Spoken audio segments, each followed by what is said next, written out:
Hello mga kaibigan, maligayang pagdating sa aking channel. Ngayon ay magbabahagi ako ng bagong video para sa iyo. Isang bagong balita ang dumating mula sa matagumpay na aktor na sina Özge Gürel at Serkan Kayaglu.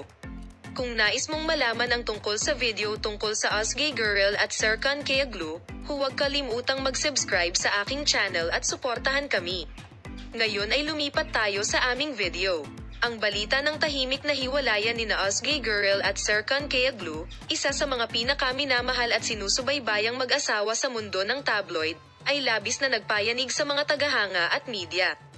Ang desisyon na makipaghiwalay ay binibigyang kahulugan bilang pagtatapos ng kanilang matagal ng relasyon at ang sitwasyong ito ay ipinapakita bilang isang halimbawa ng lahat. Ginampanan nina Özge Gürel at Serkan Kayaglu ang mga nangungunang papel sa Kabilugan ng Buwan, isa sa pinakasikat na serye sa TV ng Turkish na telebisyon, at ang kanilang pagkakaisa sa serye ay naging pag-ibig sa totoong buhay. Nagdulot din ito ng mga haka-haka tungkol sa kanyang buhay pag-ibig, dahil ang serye ay may malaking madla at ang mga aktor ay nagbigay ng mahusay na pagganap. Sinusubukang itago ang kanilang pag-iibigan noong una. Sa wakas ay nakumpirma ng mag-asawa ang kanilang relasyon dahil sa kanilang bakasyon at romantikong pagsasama-sama.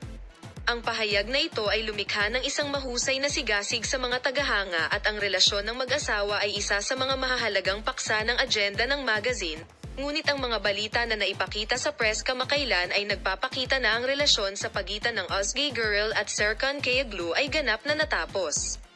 Sinasabing tahimik na nagdiborsyo ang mag-asawa at hindi man lang ibinalita ang paghihiwalay na ito sa kanilang malalapit na bilog. Ang kakulangan ng opisyal na pahayag ay nagiging sanhi din ng mga tsismis na mas lalong kumalat. Salamat sa panonood ng aming video, sana makita ka sa mga bagong video. Bye!